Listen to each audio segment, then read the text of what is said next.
In the words of Anton LaVey, if the shortest distance between 2 points is a straight line, then established occultists would do well as maze makers. Here's some satanic thoughts on occultism of the past, including the 7 Hermetic Principles, also the question of human origins and creation, and how it relates, or rather doesn't relate, to Satanism. Well, it's not Satan worship, it's Satanism. It's embracing the life-enriching things which have traditionally been given the devil's name. Pride, lust, earthly success, rational self-interest, atheism, humor, nonconformity, science, a passion for living, being selective about whom we love.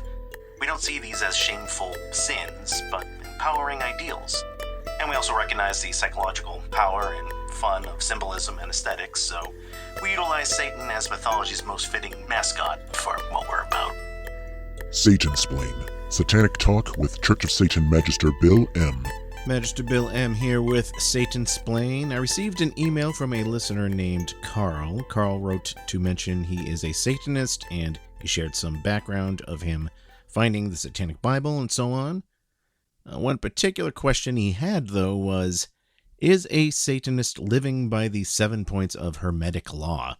I couldn't find any real essay of them in any of LaVey's books.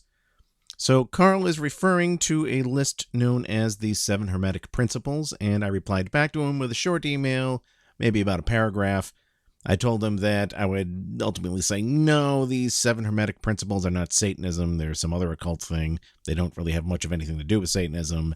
They relate to Hermeticism, and they had a big impact on beliefs you find in a lot of later occult and New Age circles. But I think calling Satanism Hermetic in that regard is too much of a stretch. So after I sent back that reply, though, I got thinking, okay, well, maybe this list is worth examining on the show to see in detail where it does or doesn't match up with Satanism. So that is something I would like to do in this episode.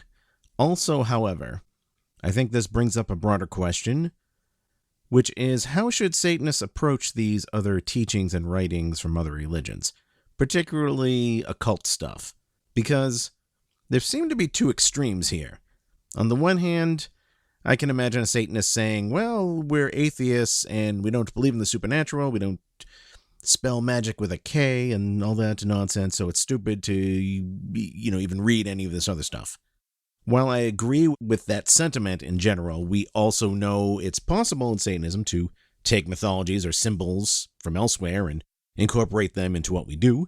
The Satanic Bible, and there you have the infernal names, for example, which is a list of various mythological characters from around the world who have certain dark, shall we say, or satanic qualities to them. And the follow-up book to the Satanic Bible, the Satanic Rituals, has examples of mythologies from around the world taken and reworked into a satanic context for the purposes of psychodrama. The Sigil of Baphomet is a combination of different mythologies, the Goat of Mendes, the Letters for Leviathan, the multiple meanings of the pentagram. But even aside from all that, I can't tell you as a Satanist what you can or can't read. Lots of people own books of things they don't necessarily agree with. I built up, a number of occult books in my library on my journey to get to Satanism. A lot of stuff which, in retrospect, doesn't have anything to do with what I believe, at least not today. So I'm not trying to dictate that. I also can't dictate to you what you do or don't find aesthetically pleasing. If you're really, really into, say, the Aztec aesthetic, or the Celtic aesthetic, you like Celtic knots and stuff, or Star Wars for that matter. Well, if you like that thing and you want to incorporate that into a satanic altar in some way, then go for it. But notice in all these cases, the thing in question is being repurposed by Satanists to work within the context of Satanism. It's not the mixing and practicing of multiple religions. I know a Satanist who has a little statue of the Hindu goddess Kali on his altar. I know another who uses Greek infernal names in his ritual, like Pan and Hades. Does this mean that one is a Hindu Satanist and the other is a Hellenistic pagan Satanist? No. They're both Satanists. They both adhere to the same religion that is described in the Satanic Bible. The differences are just window dressing, really. Utilizing some other religious mythology for intentionally mythological purposes is not the same as believing in that religion. But this brings me to the second and far more popular and more ridiculous extreme, which is the incorporation of other religious stuff, namely in a non-symbolic way, and trying to somehow fit it all under the umbrella of Satanism. I'm talking about the occult cafeteria religion game. You've seen this on social media when somebody says, hey, here's a photo of my satanic book collection. And in the photo, you do see books like the Satanic Bible or Satanic Scriptures, and maybe some satanic influence books like Might is Right or something from Nietzsche. But then you also see in the photo like 3 Aleister Crowley books and some Wicca books and New Age crystal healing books. And the Simon Necronomicon, of course, that Necronomicon paperback is usually in that goddamn photo. And as a Satanist who sees this, I kind of say, I'm pretty sure some of these things in this photo aren't satanic, and other people say that too. You did call it a satanic book collection, not a general occult collection or something. And the response may be, well, you can't tell me what Satanism is or isn't, and you can't tell me what I'm allowed to read. Satanism is about the individual, and so I'm being more of an individual by using all of these books. No. There is nothing virtuously individualistic in combining a blue candle Wicca healing spell with a shaman medicine wheel with a pentagram and calling it Satanism. Sorry, that is not being your own god or being a unique individual. It's just running on short-sighted impulse and being inconsistent. Yes, as a Satanist, you can customize your rituals. Yes, you should do that anyway. But there's some line to be drawn between customization and being all over the place religiously.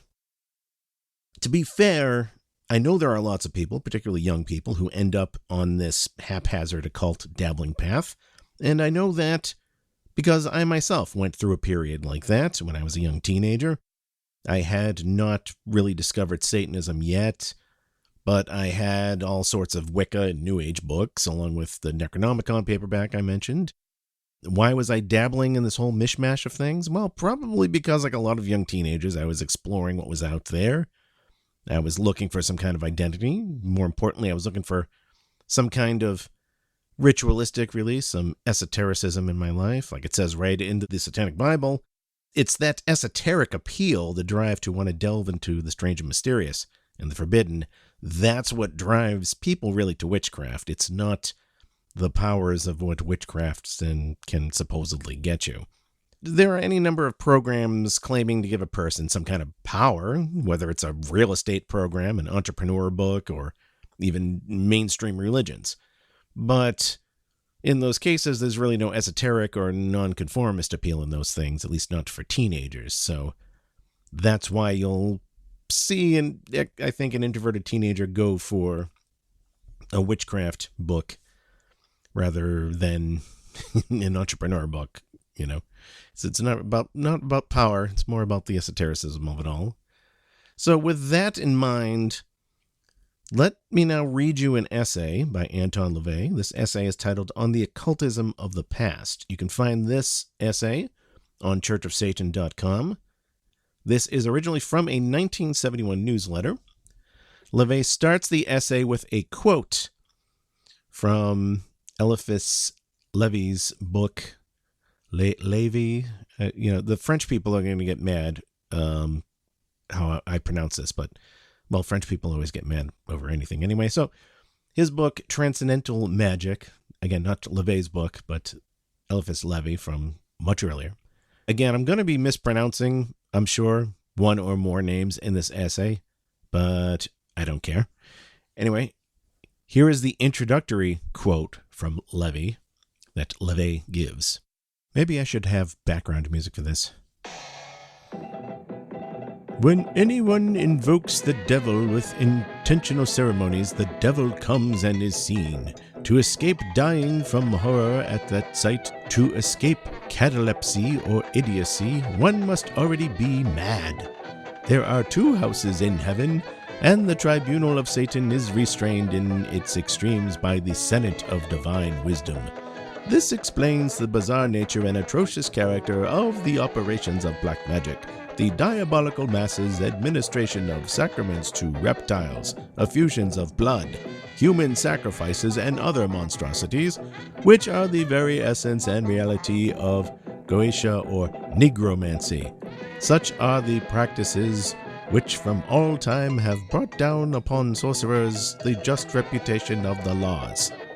Black magic is really only a graduated combination of sacrileges and murders designed for the permanent perversion of a human will, and for the realization in a living man of the hideous phantom of the demon. It is therefore, properly speaking, the religion of the devil, the cultus of darkness, hatred of good, carried to the height of paroxysm. It is the incarnation of death and the persistent creation of hell. Okay, that's the end of the quote. Okay, now if what I just read to you doesn't make any sense, you're not alone. Let us begin with the actual essay part of the essay. Here's what Anton LaVey says. This is the writing of Eliphas Levi, one of the sustainers of occult unwisdom of the 19th century. In Levy's work, we are confronted by page after page extolling the merits of Jesus Christ as King and Master. Any Satanist who has ever read Transcendental Magic cannot help but see Levy's great contribution to Christian theology and Dennis Wheatley. I meant what I said in the Satanic Bible when I referred to such prior garbage as, quote, sanctimonious fraud, guilt-ridden ramblings and esoteric gibberish by chroniclers of magic lore, unable or unwilling to present an objective view on the subject. Yet, it not only saddens but antagonizes me when I find a member impressively stating his adherence to or compatibility with these worthless ravings. It is bad enough to hear of the great teachings of Aleister Crowley, who hypocritically called himself by the Christian devil's number, yet steadfastly denied any satanic connections, who wrote and had published millions of words on Kabbalistic mulligatawny, the distilled wisdom of which could have been contained in a single volume of once popular E. Hadelman Julius's Little Blue Books, which sold for a nickel. Strange how seldom one hears plaudits for Crowley's poetry, worthy of inclusion with the likes of James Thompson, Baudelaire, Clark Ashton Smith, and Robert E. Howard. If Crowley was a magician, it was the beauty of his creative art which made him so, not his drug-befuddled callings up of Choronzon and so on. Unfortunately, his followers today have taken up his worst while neglecting his best. I get fed up to the stomach-turning point listening to would-be students waxing eloquent over Israel Regardie's Golden Dawn with its ponderous bulk blotched by sigil after sigil of holy esoterica. The very jacket design fairly screams out, "Oh God, how good and light and righteous we are," with a rayed cross on a magnitude that could have awakened Bela Lugosi back to life. Mr. Regardie, like his white light predecessors, rambles through 5 pounds of accumulated Kabbalistic toxemia and burned-out Rosicrucianism before his literary enema yields a scant few pages on today's dinner, namely a watered-down version of the Enochian Keys. No, I cannot accept the worth of these so-called masters, who couldn't even get off a semi-logical thought without falling victim to what H.G. Wells superbly defines as big thinks.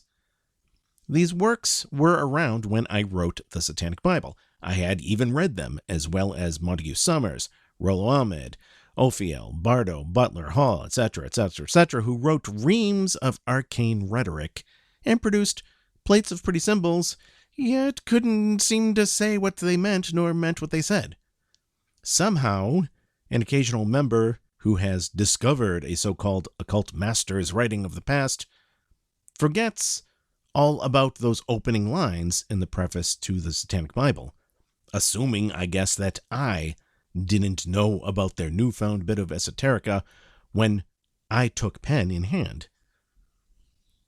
At the tender age of 12, when I grew disenchanted halfway through the Albertus Magnus and a third way through the 6th and 7th books of Moses, it occurred to me there must be deeper stuff out there, or so I delved. Alas, I found the deeper stuff was deeper in something, all right, and piled higher as well. For every page of meat, it seemed there were 100 pages of filler, adding up to a pretty plump but decidedly ersatz hunk of baloney. I wrote the Satanic Bible because I looked for such a book all my life and, unable to find it, concluded that if I ever expected to read what I was seeking, I would have to write it myself.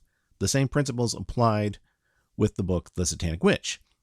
Summing up, if you need to steep yourselves in occult lore, despite this diatribe, by all means do so. But do it as a ritual in itself. That is, objectively towards subjective ends. Read on knowing that you won't learn a damn thing in principle, from LaVey, Crowley, Rigardi, or Sybil Leek for that matter, that isn't extended 100-fold in the Satanic Bible or the Satanic Witch. Rather, you'll just have spooky fun, ego food, and involvement which invariably accompanies a curriculum concerned more with the gathering of ingredients than the application of principles. And that concludes the essay. And as I said at the beginning of the show, I'm reminded of a line from the Satanic Bible. If the shortest distance between 2 points is a straight line, then established occultists would do well as maze makers. Apply Occam's razor to the occult, and you get what's in the Satanic Bible and the Satanic Witch. But with that, having shared all that, let's get back to the original letter, and let's look at these 7 Hermetic Principles. First of all, what is Hermeticism anyway? I suspect this is one of those occult topics where if you ask 4 different occultists on it, you'll get 5 different answers. But from what I understand, the Hermetic texts are works that go as far back as times in ancient Greece, with some works on astrology, and then later the Arabs, who had gotten a hold of the Greek works and also made contributions to astronomy and mathematics and so on, also ended up doing alchemy and some stuff we might categorize as occult today, with talisman seals, for example. Then you got some ancient work called the Emerald Tablet, and a figure that's a combination of the Greek god Hermes and the Egyptian god Thoth. And all of this, over the span of centuries, ends up splitting in different directions, at least one of which leads to Hermeticism in the form of the Hermetic Order of the Golden Dawn. Now, that's a group who is in fact talked about a bit in the Satanic Bible, and they arguably had some ritualistic influence on Satanism, as they did with so many other occult religions. But again, this Hermeticism thing can be looked at from so many different directions. And I'm sure the synopsis I'm going to try to attempt here will piss off some occultists for oversimplifying or not explaining things as best I could. But again, I don't care, because I'm not going to waste time. Yeah, I'm not going to waste 3 hours trying to unravel Hermeticism on a show that's about Satanism. You know, the maze makers thing again. But like I said earlier, after I wrote back to Carl, I did start wondering, okay, there are these 7 ideas from this esoteric sort of philosophy called Hermeticism. They were never incorporated into Satanism directly. But as a Satanist, what do I think of these 7 ideas? Is it honestly all New Age bunk? Are there some ideas I can agree with or somewhat relate to? So let's see. These 7 Hermetic Principles come from a book published in 1908 called The Kabbalion, or its full title, A Study of the Hermetic Philosophy of Ancient Egypt and Greece. Now, once again, there are occultists who will say some of the stuff in this book isn't really ancient Hermeticism, but it seems that there are a lot of concepts you find in occult and New Age books that can be traced directly back to this book and this list. So you can easily find the list of the Hermetic Principles online. I pulled up some from a couple of different sites, and let's run through them. What is the first Hermetic Principle? Principle number 1 says, "The all is mind, the universe is mental. Now, what the hell does that mean? Well, if you read some explanations, you get into a lot of spiritual bullshit about the universe being a living mind itself, or that all minds in the universe are somehow connected. I remember seeing mentions of the all, capital T, capital A, in some Wicca books years back, referring to all the gods combined, or other people saying not just God, but the whole universe and everything is the all, like some sort of pantheistic view. Some other sources, though, take a more simpler approach to this first Hermetic principle and say, no, it really just has more to do with the law of attraction and the concept that what you think about or focus on becomes your reality. Okay, so this second, more loose idea is something I can kind of agree with. That your mental state is going to affect your reality. If you keep telling yourself that you're a screw-up, then, you're going to continue to have failures. If you have a skill and you develop an attitude of being a professional rather than a hobbyist, then you have a much better chance of succeeding as a professional in that field, and so on. So, okay, I can agree with that, but again, I can do without the attached New Age crap. Principle number 2 says, as above, so below, as below, so above. I'm sure you've heard this phrase before. I saw it printed on t-shirts and stuff. Now, as with principle number 1, I see some sources saying this relates to planes of existence, like the astral plane and spiritual planes, just more supernatural BS. But then I see some other sources saying, no, this principle is more like, what is true in the microcosm is true in the macrocosm, vice versa. You're going to affect your surroundings. Your surroundings are going to affect you. And as a Satanist, I would say I am my own God, and thus my life is ultimately going to be a direct result of what I do, the decisions I make. Sure. So again, I can take this concept that's already vague to begin with and stretch it to be something I agree with. But that doesn't really prove anything, and more importantly is not how I would word this whole concept in the context of Satanism. But let's move on. Principle number 3 is called the principle of vibration, and says everything in the universe vibrates, and nothing is truly at rest. Now, scientifically, I suppose this is true. Matter itself is energy, and energy can be represented in waves, not to mention atoms are moving. But the energy waves operate at different frequencies. Gamma rays are a certain range of frequency. Audible sound is another, form of frequency, waves. But what I've seen attached to this Hermetic principle is the New Age stuff about vibrations and matching vibrations. Like this crystal as a vibration with this idea, and this color with this idea, that's its vibration. Again, seems like a lot of pointlessly esoteric pseudoscience stuff to me. Principle number 4 is the principle of polarity, which says everything is dual. Okay, this is something I think that could relate to Satanism. We talk about the duality of nature. We say the top 2 points of the pentagram represent that duality. As Satanists, we are the opposite. We are about the antithesis to the spiritual and so on. Satanic statement number 9 says something about this too. Satan is the best friend the church has ever had, as he has kept it in business all these years. The sanctimonious need their scapegoat. They need their enemy. Otherwise, they'd have nothing to contrast themselves to feel righteously superior. In some of the Hermetic literature I've read, it extends the idea to say that a thing and its opposite are really the same thing. Logically, that's just a contradiction. So as a Satanist and a rejecter of self-deceit, I reject that. I can, however, get behind the idea that some things are presented as two distinct... things that are presented as two distinct ideas are sometimes just opposite extremes of the same thing. And this is where we get into concepts like the satanic third side, which may be found when the herd is caught up in some duality and two rivaling collectives, and then there may be a third alternative that renders the whole issue a non-issue.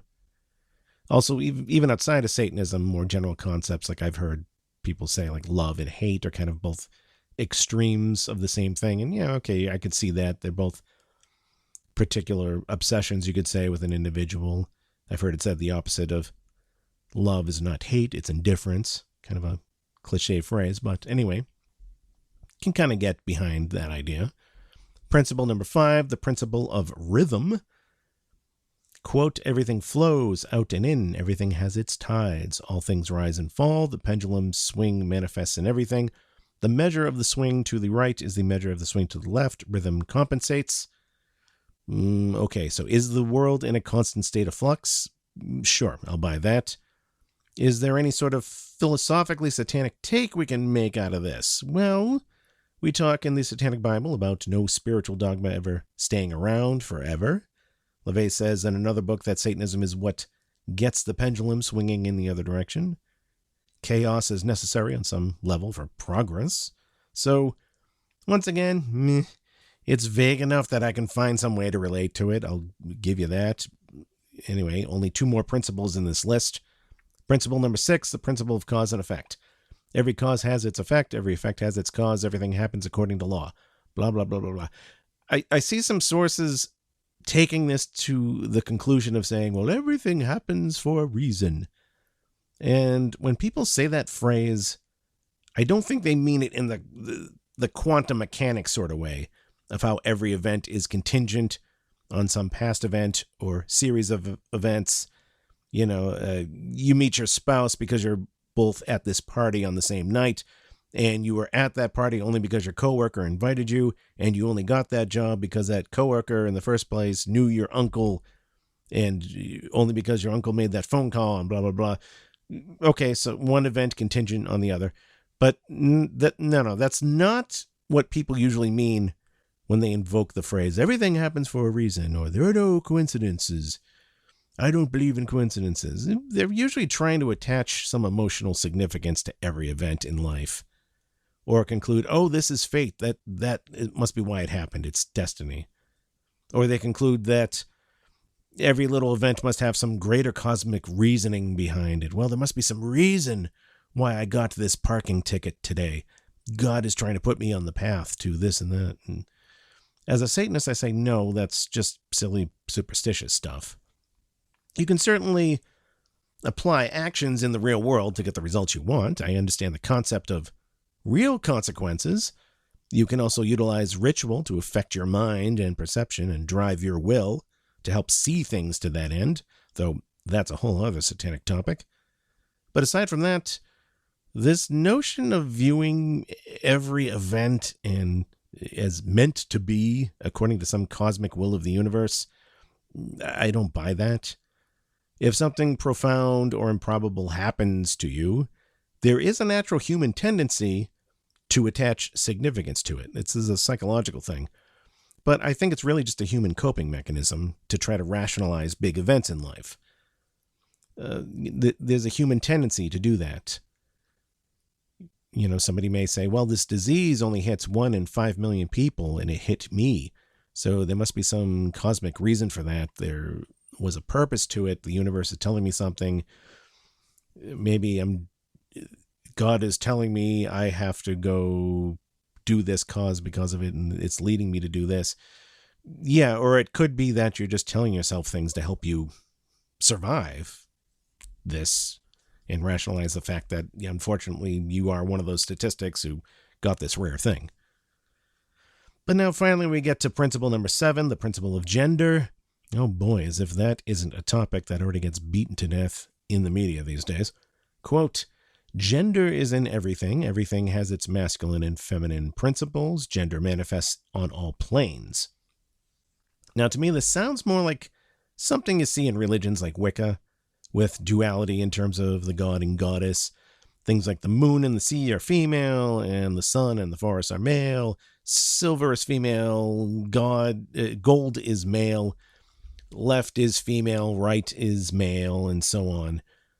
The goddess and versus the horn god, and so on. I suppose you could say some Eastern philosophies like Taoism may put this in terms of yin and yang, two equal but opposite forces, where it's not a case of one is good and one is bad, but rather things are good when those two forces are in harmony and bad or unpleasant when they're out of balance. Again, with the yin-yang symbol, if you've ever seen it, you'll notice that there's a black half and a white half, and the one tapers when the other gets big, but not only that, but there's a dot of the white inside the black half and a dot of the black inside the white half, which is supposed to be an illustration that things contain their opposites, which, again, I know on the surface sounds like more logical bullshit, but I think I kind of get the concept.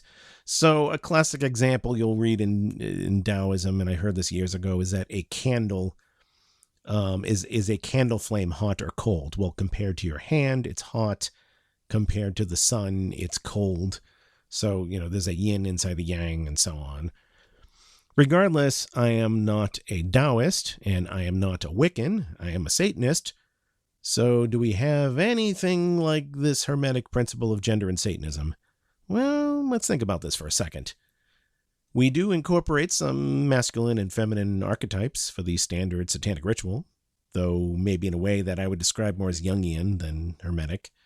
But for group rituals, for example, we may have an altar of flesh, which is a role taken by a woman. And the reason for this is not, Satanism is sexist and it's evil patriarchy. No, it's because this is representing not only the glorification of the flesh rather than the spirit, but the archetype, the number of special archetypes like receiving rather than projecting, and the earth mother, the source of life and flesh. So Anton LaVey goes into more detail about this in the introductory chapter to the book, The Satanic Rituals, and how, for example, even if you had a group of gay male Satanists who were doing a ritual and wanted to use a man for the altar, which is entirely doable. We don't say you can't have that. But even then, there's an underlying symbolism and role in that which is ultimately feminine versus masculine, and so on. And, well, perhaps a better example is the Satanic Witch. Everything containing a blend of male and female is what the Hermetic Principle says. Well, and things containing their opposite, it does coincidentally sound like the synthesizer clock that we find in the Satanic Witch. I talked about this way back in Satansplain episode number 6, so if you're not familiar, you may want to check out that episode. But that system does use masculinity and dominance and femininity and submission as one of the continuums and parameters to help gauge somebody and size them up. And along with that, the core self, as well as the demonic self, the alter ego. Those are things inside of you symbolically. So symbolically, the set of opposite traits contained within. So anyway, that's the 7 Hermetic Principles. That's a quick rundown of them from me, looking at them as a Satanist. Are they part of Satanism? In summary, I would say no. There's far too much spiritual New Age stuff attached to most of what you read there. And when you take a more down-to-earth interpretation of some of them, in a few cases, I think we can say, yeah, okay, I guess we have something like that in Satanism that could relate to that. Or, yeah, most people would agree to that when you put it in that more generalized, secular kind of way. But I'm sure people from other religions can do the same. It doesn't really prove anything other than how much you can stretch the meaning of poetic words until you find something you can relate to. Let's take a break. You are listening to Satansplain. You are listening to Satansplain, real satanic talk with Church of Satan Magister Bill M. For questions, comments, and correspondence, send an email to bill@satansplain.com. Handmade, all-natural, botanical perfumes, soaps, and ceremonial incense, sculptures and jewelry to adorn yourself and your other altars. All this and more await you at moonandsunemporium.com. Ritual perfumes and other occult fine art luxuries, created and curated by me, Priestess Sarah Josephine Clark, with tarot readings by Reverend Dr. Dylan Clark. moonandsunemporium.com. Do satanic cults lurk in the shadows? Can memories of satanic ritual abuse be repressed? Do exorcisms really drive out demons? And are those demons always possessing Zach Baggins? I'm JD Sword, the Satanic Skeptic. Join me on The Devil in the Details as I examine these questions and more, bringing a skeptical and satanic perspective to the paranormal. The Devil in the Details, available on Apple Podcast, Google Podcast, Spotify, and more. Magister Bill M. here with Satansplain. Visit the official website at satansplain.com. You can listen to episodes of Satansplain there. You can also hear Satansplain in a variety of other places: YouTube, Spotify, Apple Podcasts, Google Podcasts, and more. Please give a like and follow to Satansplain on social media. Check out the Satansplain channels on X, Facebook, and YouTube. For all questions and correspondence, you can email me. bill@satansplain.com is the email address. I had sort of a satanic anecdote to give.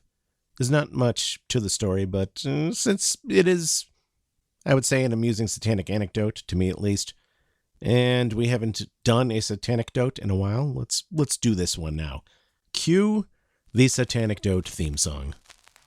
Satanic anecdotes. Satanecdotes.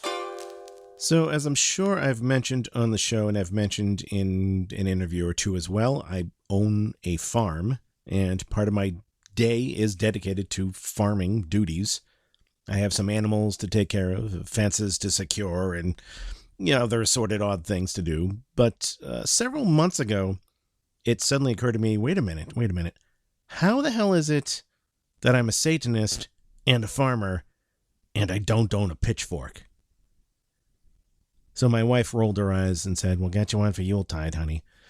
But, we forgot all about that until about a week or two ago when we were shopping for some farming supplies. My wife said, we actually need a pitchfork. We could really use one for cleaning and airing the cedar bedding in that stall. So we're there in the store looking at pitchforks. They had a few different models, different prices. And I'm thinking, this is kind of an awkward feeling, being a Satanist and shopping for pitchforks.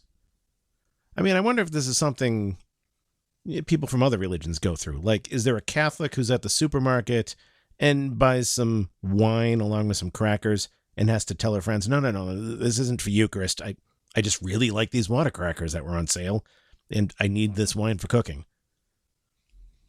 Or like a Muslim goes into the store and says, no, I'm buying this doormat because I literally need a doormat for my front door. I'm not buying it to put on the floor to face and kneel Mecca. Honest, it's really for my door. I don't know. But if you have your own satanic anecdotes you would like to share, go on and email me, bill@satansplain.com. And with that, let's get to some listener emails. I got an email from Steven, a longtime listener of the show. He brought up a couple of topics, including some personal ones. We had a nice exchange. But one particular question he brought up is this: are there any thoughts within Satanism about progenitors, however it is pronounced? There I go again with the pronunciations. Yeah, I know, I should stop and make sure I have these things absolutely correct before I record, but oh well. I am in no way implying that they are gods or godlike, Stephen says, just the thought that humans possibly came from something entirely different. The idea came to me while watching Prometheus, the prequel movie of the Alien series. I just became interested in the thought.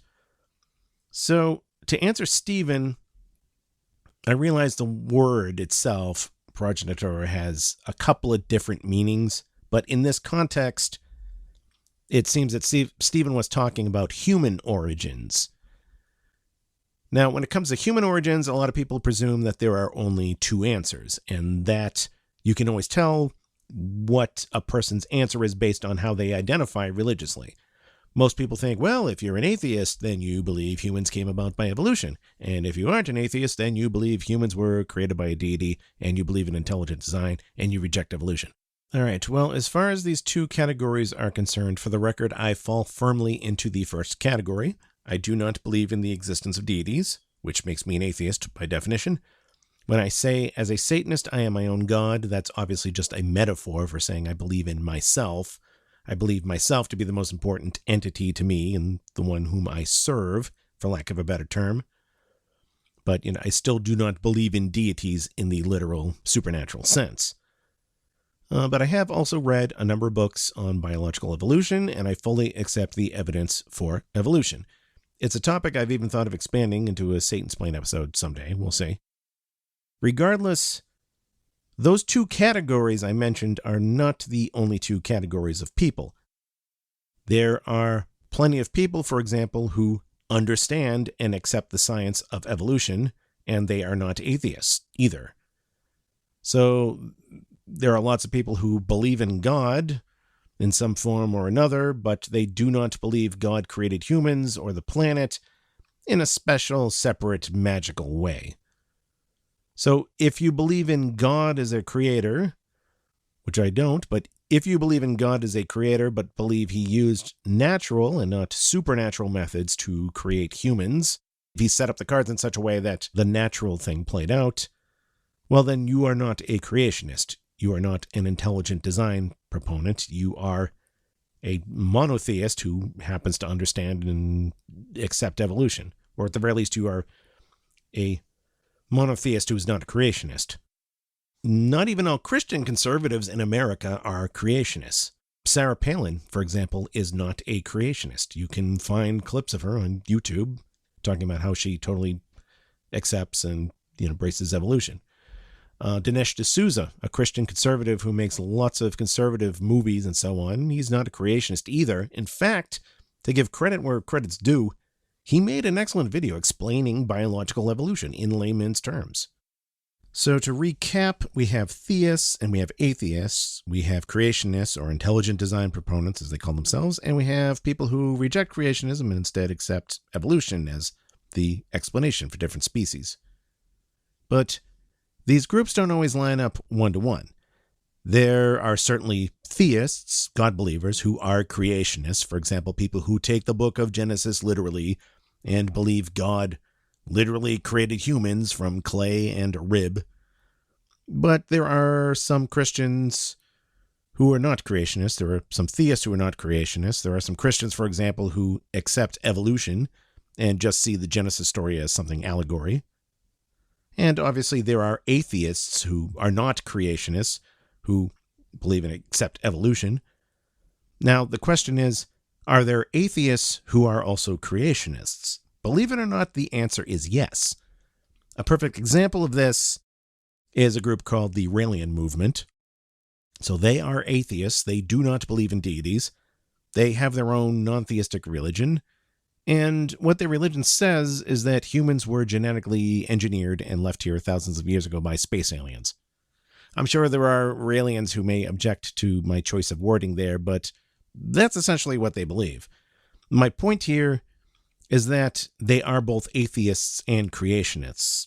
They do not believe in the existence of deities, which makes them atheists, but they also explicitly reject the science of evolution, and they believe humans were specially created, not evolved. So they are aliens did it creationists rather than God did it creationists. But let's get back to Satanism.